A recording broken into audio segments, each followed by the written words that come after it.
الحمد لله رب العالمين وصلى الله على سيدنا ومولانا محمد وعلى آله وصحبه أجمعين. اللهم صل على محمد وعلى آل محمد كما صليت على إبراهيم وعلى آل إبراهيم، وبارك على محمد وعلى آل محمد كما باركت على إبراهيم وعلى آل إبراهيم في العالمين إنك حميد مجيد. الحمد لله رب العالمين، الحمد لله وكفى، الحمد لله رب العزة، والصلاة والسلام على رسول الله وعلى آله وصحبه أجمعين. رب اشرح لي صدري ويسر لي أمري واحلل عقدة من لساني يفقه قولي. الحمد لله. Remercie Allah subhanahu wa ta'ala jalla jalaluhu, Allah qui est le digne de louange. Allah subhanahu wa ta'ala qui est le maître de toutes choses. Allah qui est le premier sans début, le dernier sans fin. C'est lui qui est l'apparence, c'est lui qui est le cachet. Allah subhanahu wa ta'ala jalla jalaluhu, c'est lui qui est l'omnipotent, l'omniprésent, l'omniscient, l'éternel, wal hayyu la yamut, le vivant qui ne meurt pas. Allah subhanahu wa ta'ala est capable de toutes choses. Allah subhanahu wa ta'ala jalla jalaluhu, il nous dit La ilaha illallah. Il dit il n'y a aucune divinité en dehors de lui, Allah. Allah subhanahu wa ta'ala jalla jalaluhu, il a envoyé le prophète ainsi que les messagers avec une parole commune. Et c'est cette parole-là, à travers laquelle les messagers et les prophètes ont appelé le peuple, afin qu'ils puissent avoir le bonheur, le succès ici-bas comme dans l'au-delà. Lorsque les prophètes ainsi que les messagers venaient à le peuple, ils disaient « Qulu la ilaha illallah tuflihu » Dites la ilaha illallah et vous allez avoir le succès, la réussite ici-bas comme dans l'au-delà. Donc, en tant que musulman croyant, on doit s'accrocher, on doit se maintenir à travers cette parole. Parce que c'est à travers cette parole qu'on aura quoi? Le bonheur, le succès. Et cette parole nous incite à adorer Allah subhanahu wa ta'ala unique, sans lui associer quoi que cela. وَمَا أُمِرُوا إِلَّا لِيَعْبُدُوا اللَّهَ مُخْلِصِينَ لَهُ الدِّينَ حُنَفَاءَ. Donc Allah nous enjoint de l'adorer, lui seul, en toute sincérité, sans lui associer quoi que cela. Parce que le shirk, c'est la plus grande injustice. Donc le musulman, le croyant, doit s'efforcer de s'éloigner du shirk. Et c'est de ça que les prophètes ainsi que les messagers nous ont mis en garde. De ne pas adorer les taghut, de ne pas adorer le diable.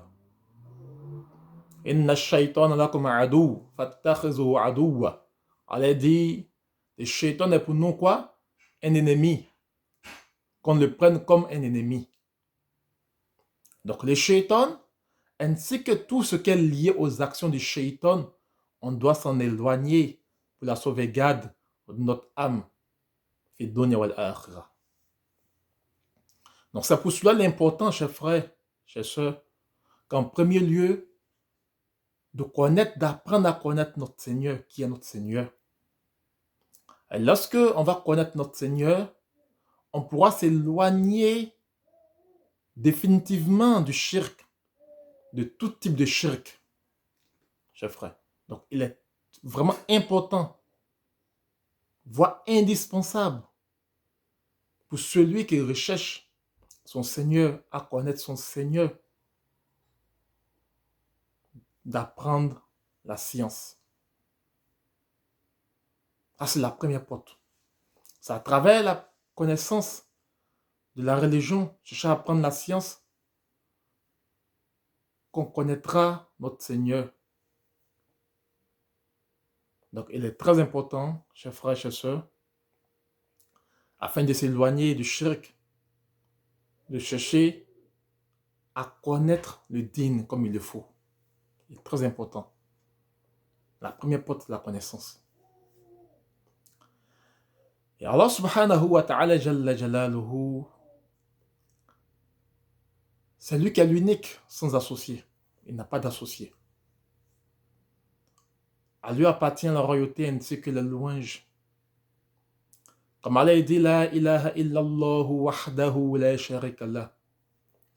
Lahul mulku wa lahul hamdu wa huwa ala kulli shay'in qadir.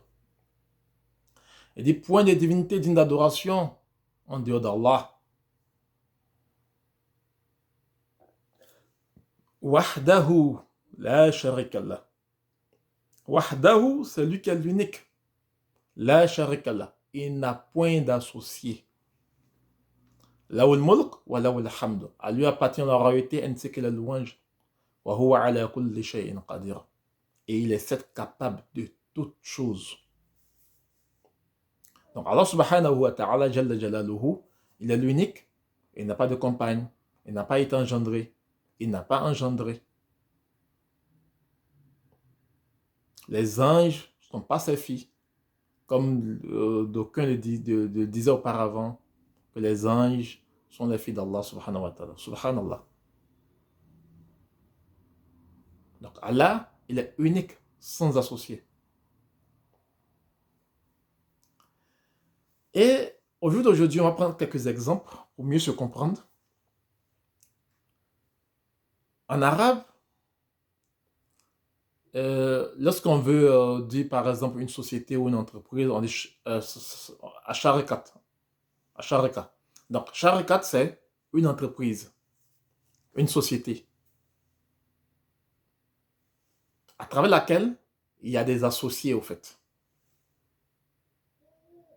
Donc, celui qui est le PDG de l'entreprise, il ne prendra pas, malgré celui qui est le PDG, mais s'il y a une décision à prendre, ou il y a un projet à faire pour l'entreprise, il ne prendra pas lui sur la décision. Il va d'abord concerter ses sujets, les présidents du conseil d'administration et autres.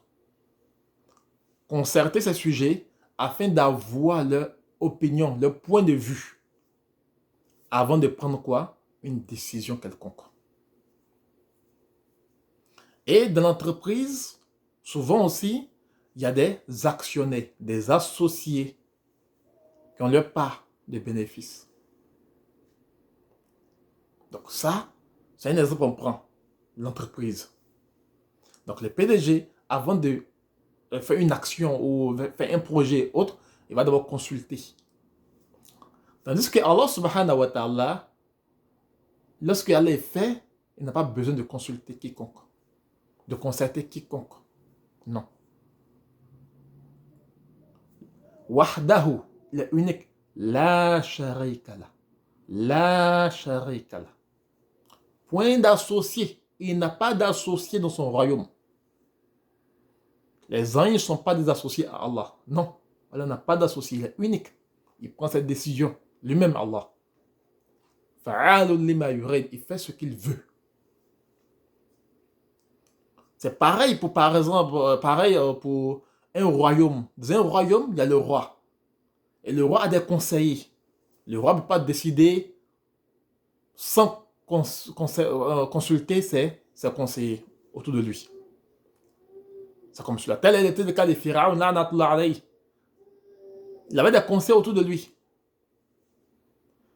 Il prenait et consultait ses conseillers. On prend l'exemple de Balqis, la reine Balqis, au temps de Mulk Suleiman, alayhi salam. Elle avait des conseillers aussi. Lorsqu'elle a reçu la lettre de la part de Suleiman, alayhi salam, qu'est-ce qu'elle a fait en premier lieu? Elle a rassemblé ses conseillers pour les informer de la lettre qu'elle a reçue de la part de Suleiman, afin de les consulter, avoir leur point de vue. Elle a fait une mashura, une concertation. Malgré que c'était elle la reine, mais elle a fait d'abord une concertation avec ses sujets. C'est comme cela en fait. Tandis que Allah subhanahu wa ta'ala, ce n'est pas le cas. Là où le mulk, wa là où le hamd. À lui appartient la royauté et le pouvoir. Et dans sa royauté, il n'a pas d'associé. Il décide lui-même sans consulter quiconque. Sans prendre l'avis de quiconque. Et c'est ainsi, Allah subhanahu wa ta'ala, qui créa Adam alayhi salam, avant la création de Adam, il n'a pas consulté les anges. وَإِذْ قَالَ رَبُّكَ لِلْمَلَائِكَةِ إِنِّي جَاعِلٌ فِي الْأَرْضِ خَلِيفَةً.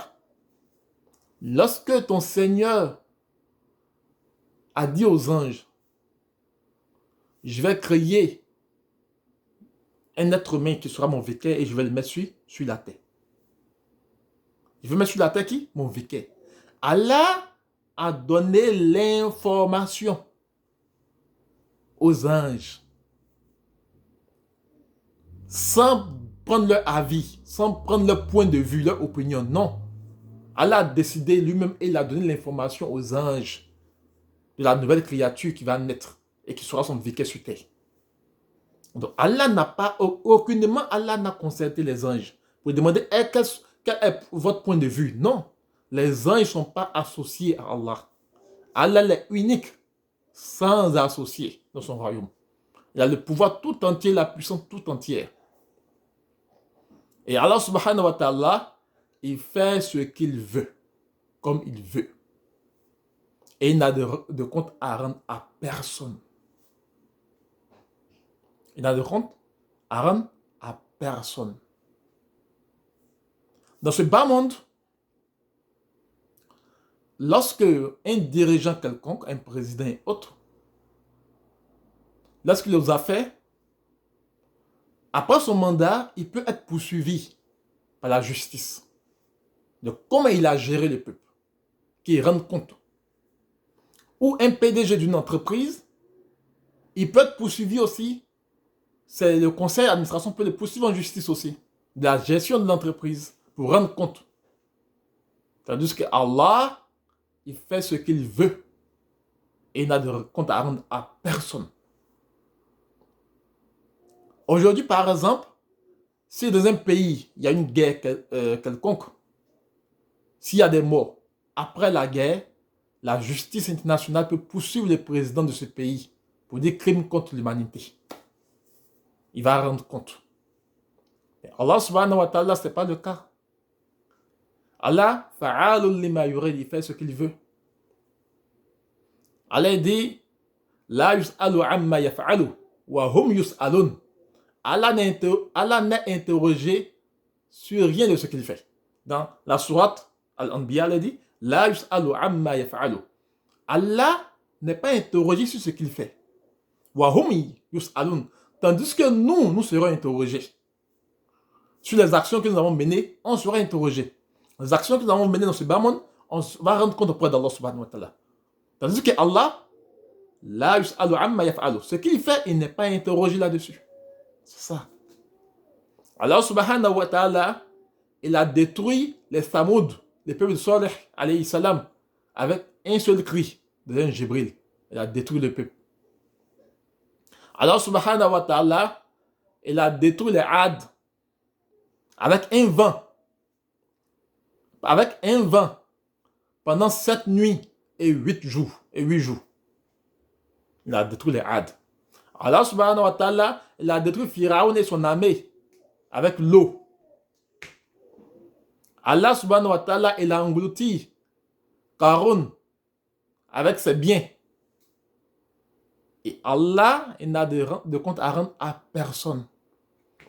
Allah a détruit le peuple de Lut alayhi salam en soulevant la ville de fond en comble. Et Allah n'a de compte à rendre à personne.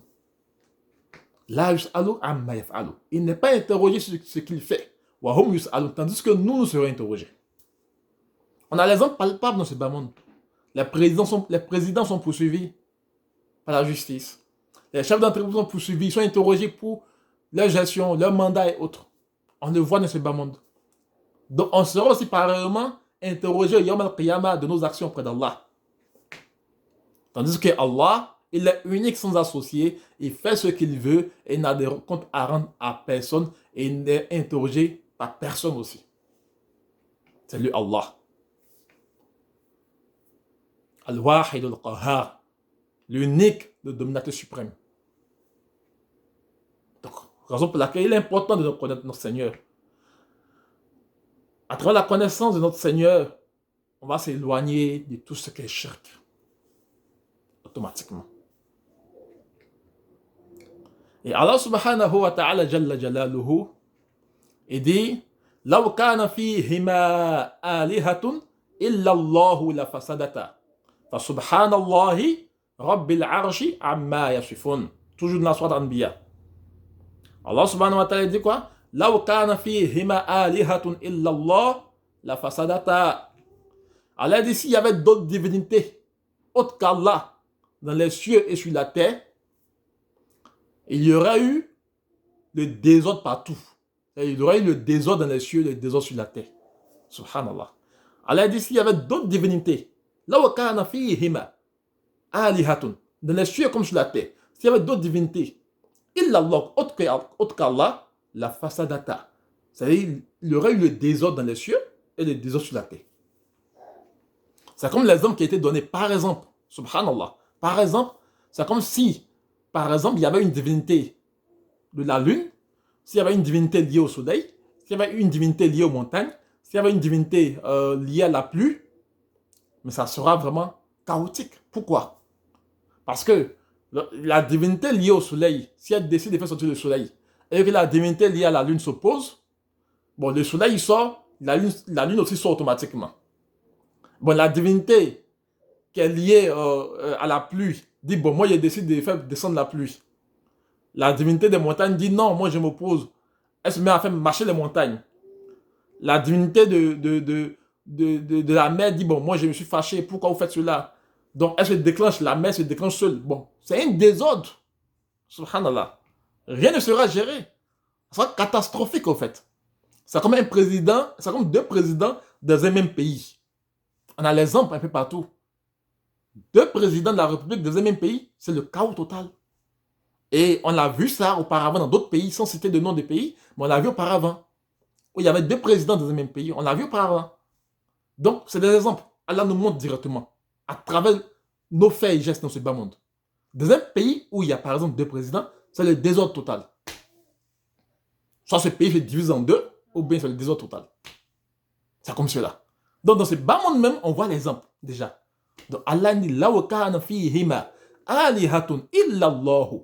Donc, s'il y avait dans les cieux sur la terre, d'autres divinités autres qu'Allah, la fasadata, ça serait le désordre partout, le chaos total. Fa subhanallahi, et gloire et pureté à Allah, Rabbil Arsh, le Seigneur du trône, Amma yasifun, il est au-delà de ce qu'ils lui décrivent. Il est au-delà de ce qu'on lui décrit. D'autres diront, Allah est comme celui-là, Allah est comme celui-là, Allah est comme celui-là, Allah est puissant, Allah voici sa puissance. Allah dit, tout ce qu'on va décrire de lui, il est au-delà de ça. Allahu Akbar. Allah, il est au-delà de ça. Donc c'est pour cela, il est important de chercher à connaître notre Seigneur pour s'éloigner du shirk. Parce que la puissance, le pouvoir appartient à Allah. Les djinns n'ont aucun pouvoir. Même les anges n'ont aucun pouvoir. Les êtres humains n'ont aucun pouvoir. C'est Allah qui a le pouvoir tout entier.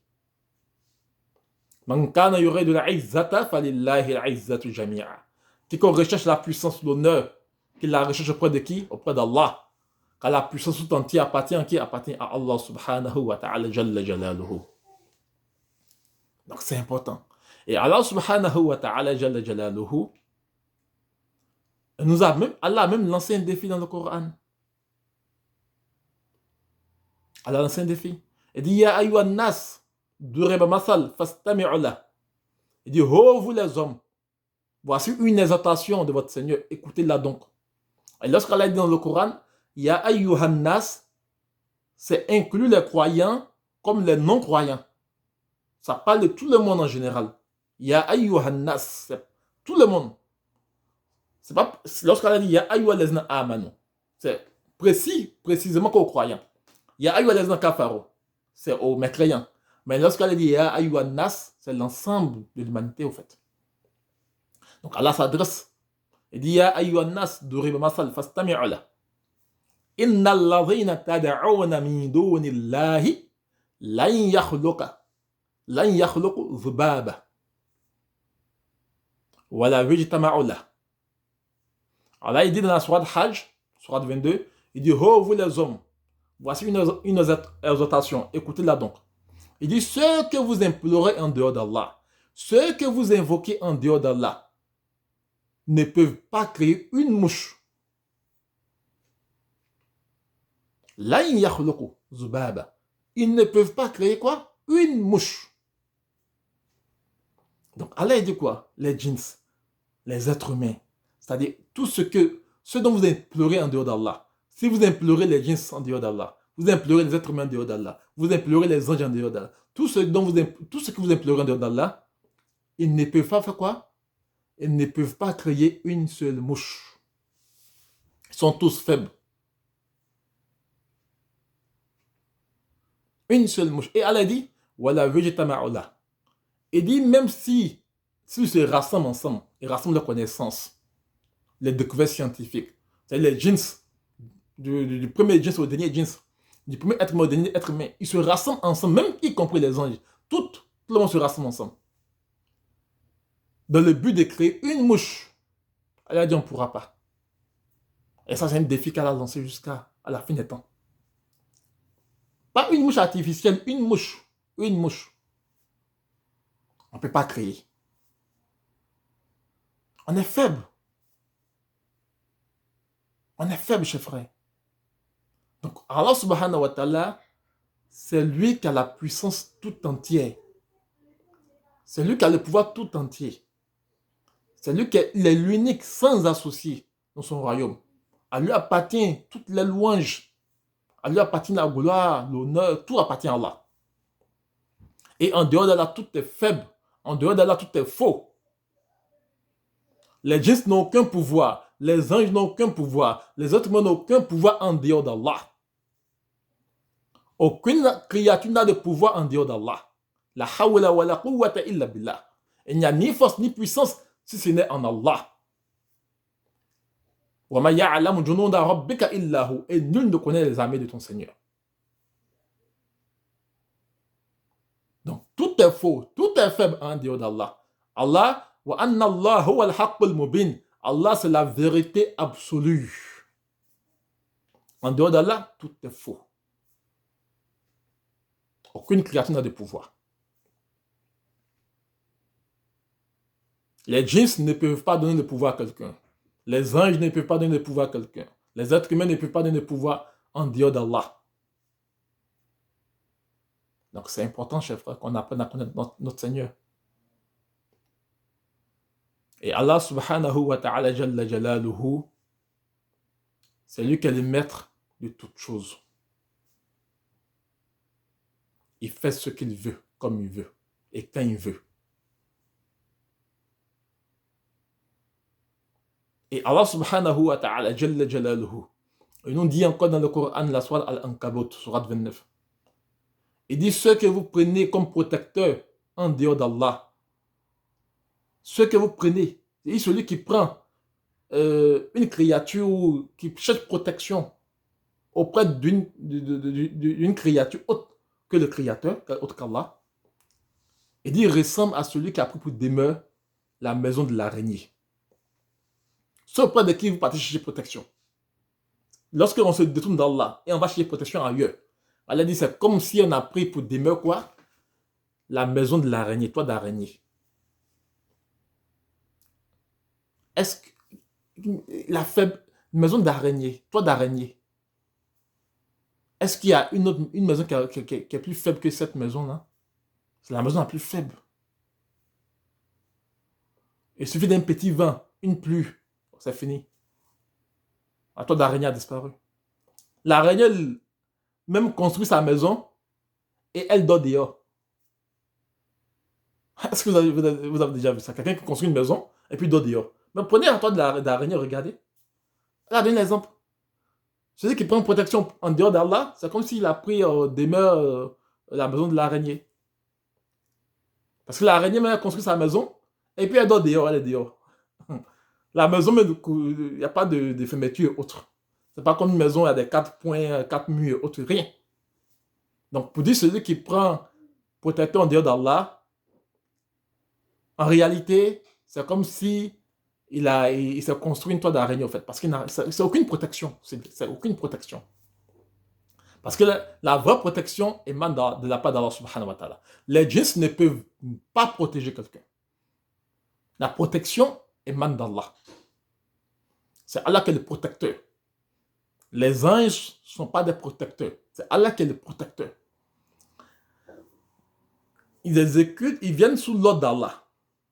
Allah peut envoyer les anges sous son ordre. Ça, c'est différent. Allah envoie des anges en mission.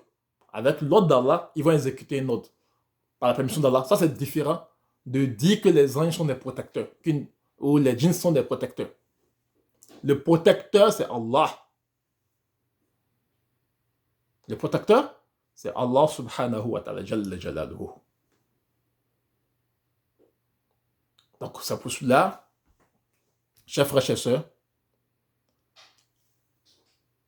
on se sensibilise, on se motive à chaque fois afin qu'on parte à la quête de la connaissance, afin d'apprendre le dîn, afin de s'attacher au Coran et à la Sunna pour éviter de tomber dans tout ce qui est shirk, shubuhat et autres. Donc, chers frères et chers sœurs, aujourd'hui, nous allons juste vous expliquer un peu comment différencier un vrai raqi d'un faux raqi. Parce qu'aujourd'hui, il y a beaucoup de personnes qui disent moi, j'ai fait le traitement Rokia, je peux traiter quelqu'un, et autres, et autres, et autres, et autres. Mais, parmi les raqis, il y a certains qui travaillent avec des djinns, des shayatun et autres. Et ils se cachent derrière l'apparence du Coran, faisant croire aux gens qu'ils travaillent selon le Coran. Alors qu'en réalité, ils travaillent avec les djinns. Et lorsque vous partez les voir pour des traitements de Ruqya, au lieu de prendre un traitement lié au Coran et à la Sunna, au contraire, on vous fait pactiser encore avec les djinns et les shayatun. Subhanallah. Donc, pour ne pas être long, on va juste donner quelques points. Comment différencier un vrai raqi d'un faux raqi. Le faux raqi, lorsque vous partez le voir, il va vous demander, avant même de vous proposer un traitement de la Ruqya, il va vous demander le nom de votre maman. Non, attention. Lorsque vous partez chez un soi-disant oustaz et autres, se disant que lui c'est un raqi, il peut vous aider dans la Ruqya et autres, arrivez chez lui, d'abord il vous demande obligatoirement le nom de votre maman. Nom et prénom de la maman. Sans ça, il ne peut pas vous diagnostiquer. Sans ça, il ne peut pas vous proposer un traitement de la Ruqya. Attention, une fois que vous entendez cela, tournez dos. Ça, c'est le signe d'un faux raqi. D'un raqi qui travaille avec des djinns, avec les shayatun. Donc, ils vont vous demander quoi? Le nom de votre maman. Le nom et le prénom de votre maman. On n'a pas besoin de ça dans la Ruqya pour pouvoir traiter quelqu'un. On n'a pas besoin de demander le nom de sa maman. Donc, dès lors que vous partez et on vous demande le nom de votre maman, attention, il y a danger. Retournez-vous. Parce que si vous continuez, au lieu de chercher à vous soigner selon le Coran de la Sunna, vous allez pactiser avec les djinns, les shayatun et autres. Donc, dès lors que vous partez, on vous demande le nom de votre maman, pas besoin. Pas besoin, au fait. Voilà. Donc, ça, c'est le premier point. Un autre point encore, lorsque vous vous rendez chez lui pour un traitement de Ruqya et autres, et il vous demande que vous aurez à faire des sacrifices, des différentes bêtes, de différentes couleurs que vous devez envoyer, faire des sacrifices, vont partager ça à certains critères de personnes, aux albinos et autres et autres. Attention aussi. Pas besoin de faire ce genre de sacrifices pour faire un traitement de Rokia. Ou bien envoyer œufs africains. Ou bien envoyer tel nombre de colas. Non, ça, c'est pas un traitement de la Rokia qui est lié au Coran et à la Sunna. Ou bien vous partez le voir pour qui vous propose un traitement de Rokia et vous dit, comme je l'ai dit au début, donnez le nom de votre maman, son nom, son prénom et autres. Et puis donnez peut-être quelques colas et autres. Et retournez voir à la maison. Revenez dans 3 jours. Avant de vous donner un traitement de Rokia d'abord, il va vérifier d'abord si vous êtes apte à ce traitement. Il va vérifier quoi? Non, il va consulter les jeans au fait. Il va juste consulter les jeans. Et puis après 3 jours, vous revenez, vous donne le résultat. Et voici tel type de traitement que vous devez faire. Non, donc attention. Donc, le faux raki, il va vous induire en erreur. En vous aidant à pactiser avec les jeans, en faisant entrer les jeans encore de votre vie. Par quoi? Par les sacrifices. Le sacrifice fait aux jeans. Le sacrifice de, comme on a dit, œufs. Casser des œufs de la route et autres. Il va te dire non que, par exemple, il va te faire de l'eau coranisée. Il va te faire de l'eau coranisée, par exemple. Et en plus de l'eau coranisée, pour te mettre en confiance que c'est le Coran. Il va écrire le Coran sur une ardoise. Et si tu ne maîtrises pas, souvent en écrivant le Coran sur une ardoise pour laver, pour faire de l'eau coranisée, il peut mettre des carrés magiques là-dedans, qu'on appelle la khawatim. Ou bien, il peut mettre des noms des jeans au milieu des versets coraniques. Et toi, vu que par ignorance, tu ne sais pas, tu vas penser automatiquement que non, ça c'est un nom d'Allah, mais c'est un verset coranique. Donc j'ai vu, il a écrit, c'est le verset coranique, donc je vais me laver avec ça. Alors qu'en vous lavant avec, vous compliquez encore votre cas. Vous vous rattachez plus aux jeans au fait. De toute façon, on se comprend. Donc attention au fait. C'est pas avec tout le monde on va pour faire un traitement de Ruqya. C'est pour ça qu'il est important qu'on apprenne la Ruqya. Selon le Coran, la Sunna, pour que nous on puisse la pratiquer nous-mêmes au fait. Et l'important qu'on apprenne la Ruqya, on puisse la pratiquer. Comment faire le Coranisé? On peut apprendre cela. Quelles sont les invocations de la Sunna qu'il faut pour la protection contre les djinns, les shayatines et autres? Les versets, type les versets contre la sorcellerie qui sont dans le Coran, dans soit Toha, dans soit Yunus, dans soit Al-Araf. Quels sont ces versets-là? On peut apprendre pour les pratiquer. Comment se protéger à travers le Coran, la Sunna? On peut apprendre. Comment fabriquer soi-même un encens avec, voilà, ce qu'il faut. Les habat saouda et autres, les plantes et autres, comment fabriquer un encens. On peut l'apprendre et coraniser l'encens. Comment faire du beurre de karité, une pommade coranisée avec du beurre de karité. On peut l'apprendre nous-mêmes. Comment utiliser les plantes qu'il faut, comme telles que le cidre et d'autres plantes aussi qu'il faut coraniser, préparer, boire ou se laver. On peut l'apprendre nous-mêmes et pratiquer tout cela selon le Coran national sans pour autant aller voir quelqu'un qui va nous induire en erreur, qui va nous rattacher aux jeans, au fait. Donc, faisons attention. Parce que le prophète Ali Sallallahu Alayhi wa Sallam, celui qui va consulter un devin, un charlatan et autres, pendant 40 jours, après n'est pas accepté. Et s'il croit en ce que le devin ou le charlatan dit, c'est comme s'il a démenti à quoi? Au message que Rasoul Ali Sallallahu Alayhi wa Sallam a reçu. Donc, faisons très attention en fait. C'est pour ça qu'on incite les gens à apprendre la Ruqya. Qu'ils apprennent la Ruqya liée au Coran et la Sunna. Tout ce qui est bizarre, ils trouvent bizarre, éloignez-vous-en. Quelque chose que vous ne connaissez pas le sens. On vous donne un nom d'Allah, de faire des zikr, ça va vous délivrer. Et vous ne connaissez pas le sens de ce nom d'Allah. Vous n'avez jamais vu. Renseignez-vous d'abord avant de pratiquer. Ne vous mettez pas dans un pacte encore à nouveau, en fait.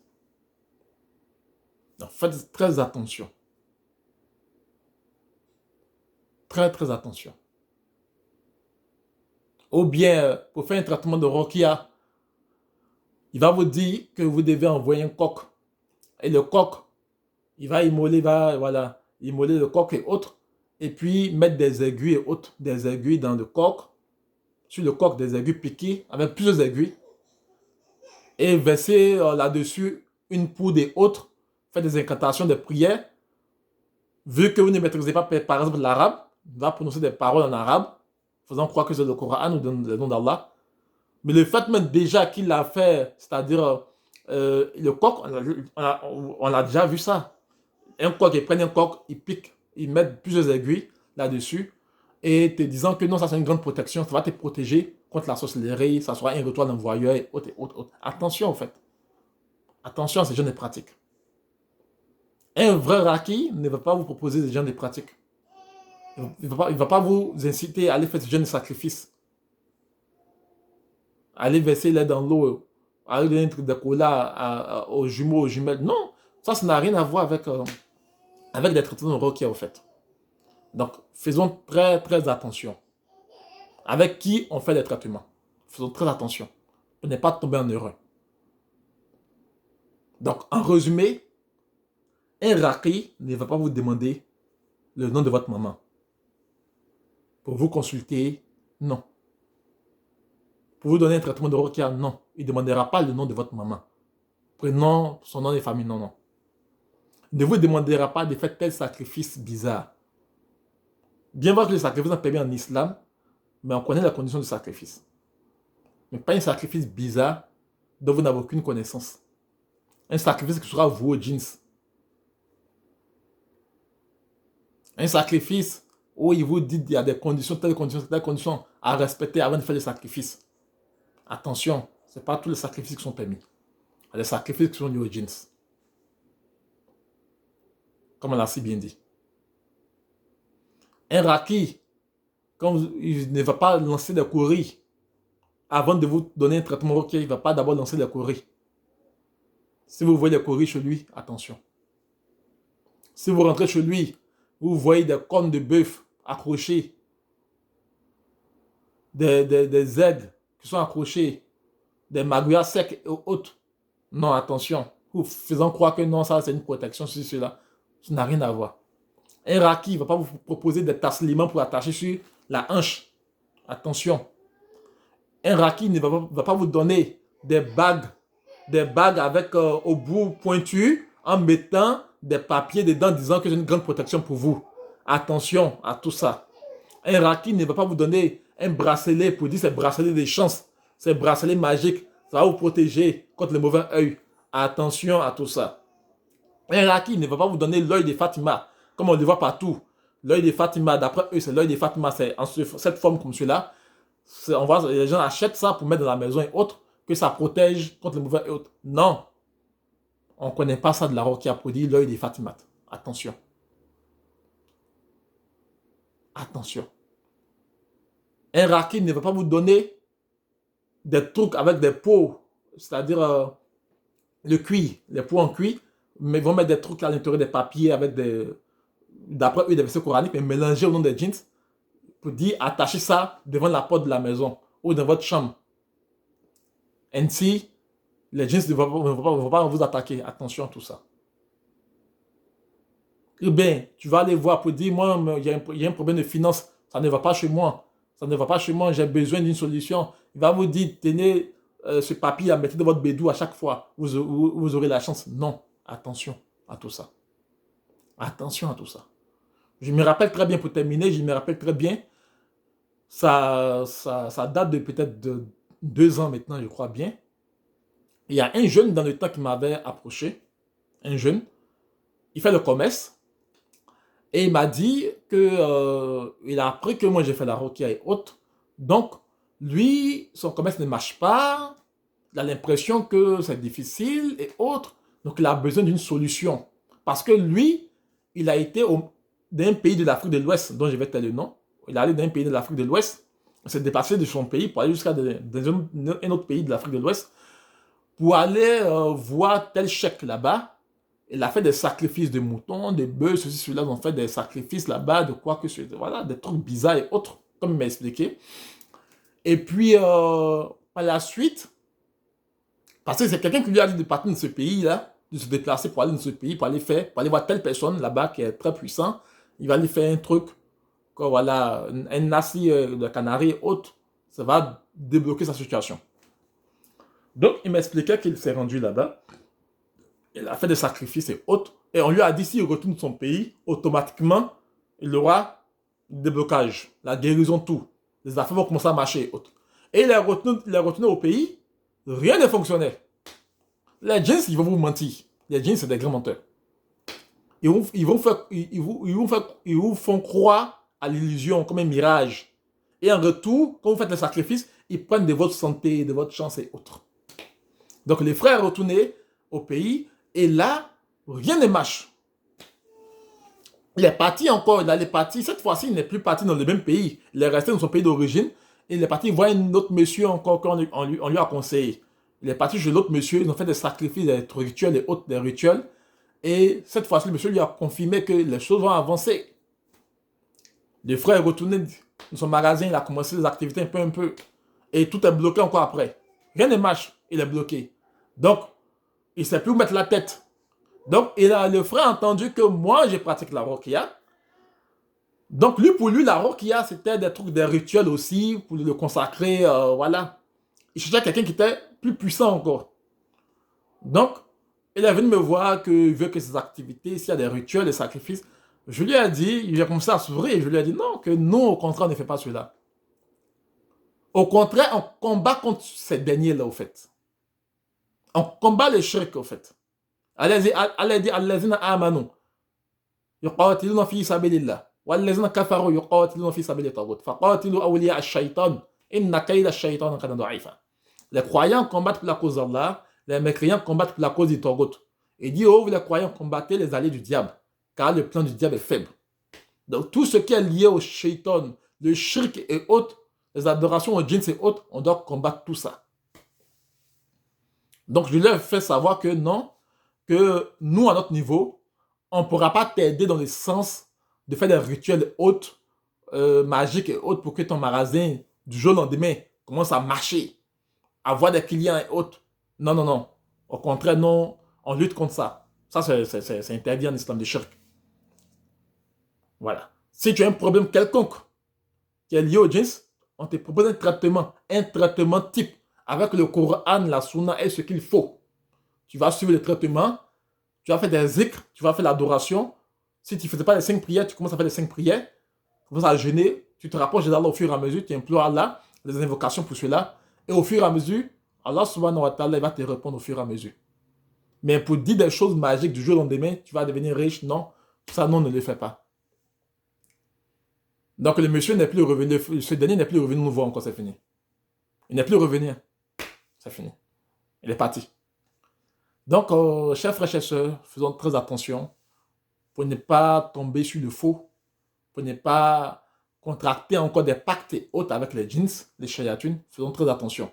La solution se trouve dans le Coran et la Sunna. Allah subhanahu wa ta'ala, c'est lui qui est le maître de toutes choses. C'est lui qui est le puissant. Donc, on doit se référer, on doit se lier à Allah, se connecter à Allah subhanahu wa ta'ala.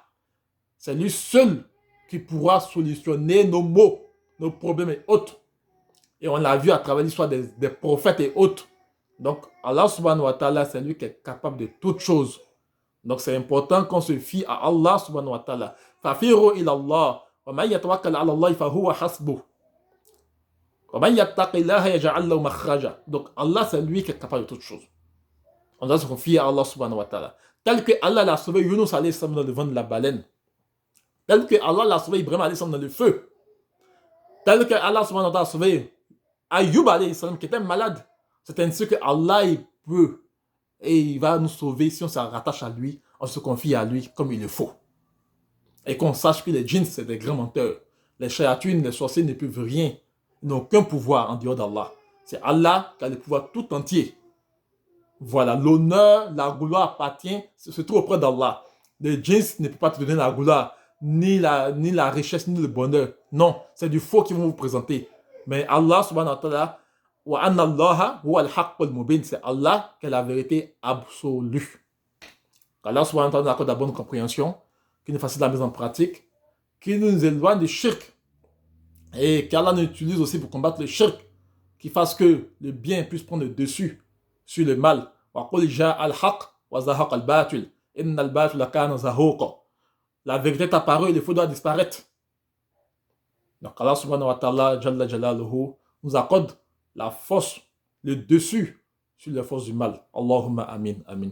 Subhanak Allahumma bihamdika nashhadu an la ilaha illa ant wa nastaghfiruka wa natubu ilayk. Subhana rabbika rabbil izzati amma yasifun wa salamun ala al-mursalin walhamdulillahi rabbil alamin. Assalamu alaykum wa rahmatullahi wa barakatuhu.